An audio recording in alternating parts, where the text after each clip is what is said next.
में आपका हार्दिक स्वागत है। दोस्तों, बच्चों का पढ़ाई में मन नहीं लगना बहुत बड़ी समस्या बन जाती है। बहुत ज्यादा कहते हैं पढ़ाई को सामान्य नहीं समझ सकते हम।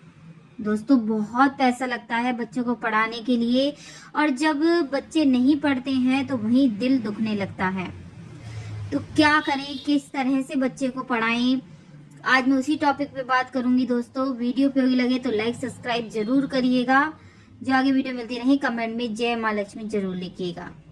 यूं तो बच्चों का मन पढ़ाई में ना लगना सामान्य है, लेकिन अगर यह समस्या अत्यधिक हो जाए तो माता पिता के लिए चिंता का कारण बहुत ज्यादा बन जाता है। बच्चों की पढ़ाई को लेकर माता पिता चिंतित होना गलत भी नहीं है, क्योंकि हर पेरेंट्स अपने बच्चों का उज्जवल भविष्य चाहते हैं। इसी चाह में कई बार वे बच्चों को पढ़ाई में मन न लगने के कारण उन्हें समझ नहीं पाते, उन पर दबाव बनाते रहते हैं। लेकिन हमें कुछ चीजों को समझना चाहिए कि किस वजह से बच्चे पढ़ नहीं रहा है, और इसकी वजह से जब हम दबाव बनाते हैं तो बच्चे में चिड़चिड़ापन आ जाता है, पढ़ाई से दूरी बना लेता है बच्चा। और बच्चे के मन ना लगने का हमें कारण जानना चाहिए जरूर। या तो बच्चे के दिमाग में ही कमजोरी है, या स्वास्थ्य संबंधी परेशानी जैसे वजन बढ़ रहा है, या अस्थमा, या कोई भी बीमारी हो सकती है, या लर्निंग पावर बच्चे की कमजोर है, या माँ बाप का जो झगड़ा होता है, या किसी वजह से जो भावात्मक उसकी समस्या हो रही है, या घर का माहौल ठीक नहीं है। ये आपको देखना है कि किस वजह से बच्चा नहीं पढ़ रहा है। या तो थकान है उसे, या नींद पूरी नहीं हो रही है, या कमरे में पर्याप्त रोशनी नहीं है। ये लक्षण हो सकते हैं कि ना पढ़ रहा है बच्चा। मैं आज कुछ ज्योतिषी उपाय आपको बताऊंगी जिससे आपके बच्चे का पढ़ाई में मन लगने लगेगा। बहुत ही जल्दी से बच्चा अच्छी से पढ़ने लगेगा। बच्चे का मन बहुत ही कोमल होता है दोस्तों, चंचल होता है। ऐसे में उन पर जोर जबरदस्ती करके उनसे कुछ करवाना बिल्कुल भी उचित नहीं होता है, खास तौर पर जब पढ़ाई की बात हो। ऐसे में बच्चों का पढ़ाई में मन न लगने के लिए आप जो मैं उपाय बताऊंगी वो आप कोशिश जरूर करिए, और बच्चे को डांटने मारने की बजाय उन्हें समझाने की कोशिश जरूर करिए। दोस्तों, बच्चे को जब भी आप बिठाएं पढ़ने के लिए, सबसे पहले आप जान लीजिए उत्तर दिशा में बिठा सकते हैं। उत्तर तरफ मुख करके बैठ सकता है बच्चा, या पूरब तरफ मुख करके बैठ के पढ़ेगा तो उसे बहुत ही जल्दी लर्न होगा और बहुत ही जल्दी उसे अच्छे से पढ़ाई समझ में आएगी। बच्चे को ये ध्यान रखें कि बच्चा दक्षिण या पश्चिम तरफ मुख करके ना बैठे, इतना आपको ध्यान रखना है।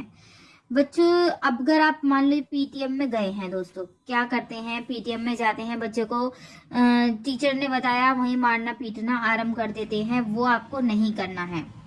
अपने बच्चे को लाकर अपने घर में आप समझाइए, वो ज्यादा सही रहता है। नहीं तो बच्चा हताश हो जाता है कि मुझे बार बार यही सहना पड़ता है, इसलिए बच्चे को मतलब अंदर से ठेस पहुंचती है।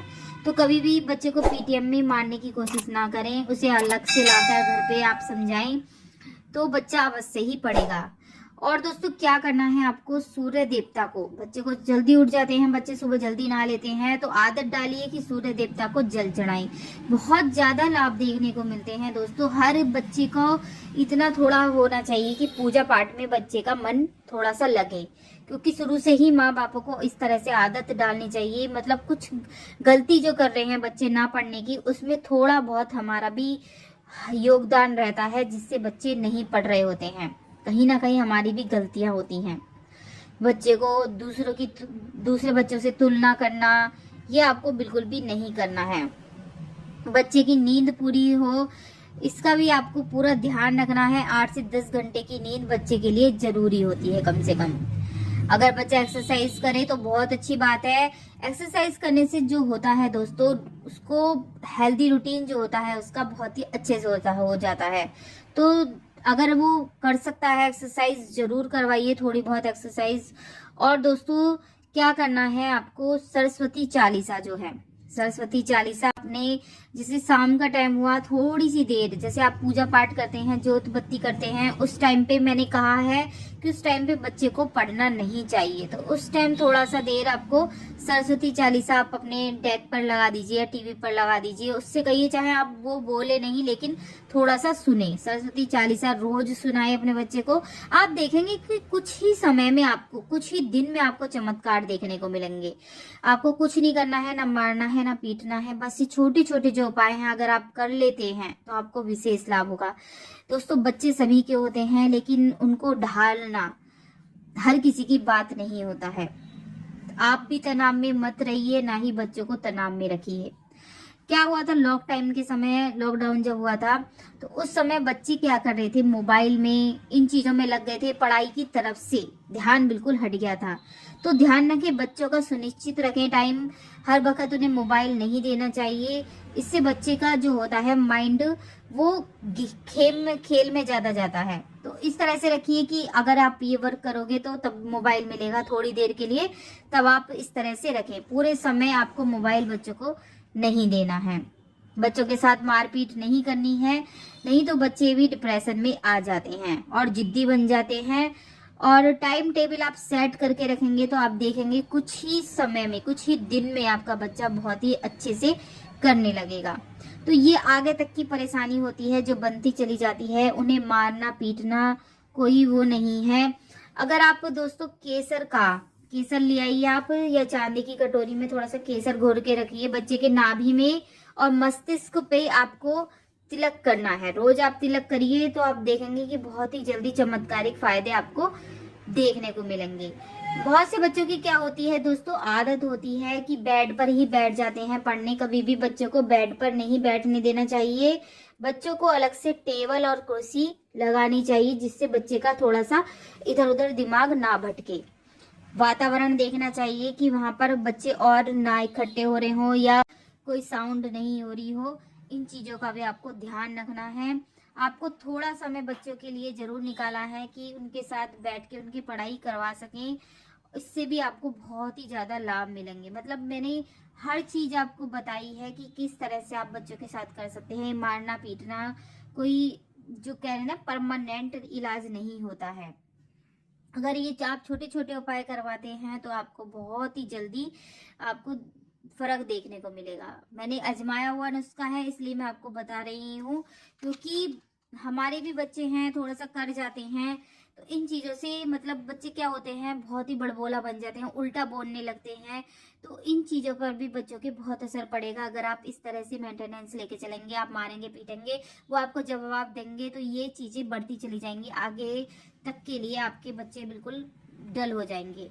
आपको क्या करना है दोस्तों, आपको जैसे बच्चे होते हैं कॉपी किताब पढ़ी हैं और सो जाते हैं, तो आपको इस तरह से उनकी कॉपी किताब से मंगा के जब ही सोने देना चाहिए। अगर बात मान लो खुल गई है, कॉपी खुली पड़ी है, तो उन्हें बंद करके ही सोना चाहिए। कभी भी खुली कॉपी ऐसे ही पढ़े नहीं रहने देना चाहिए।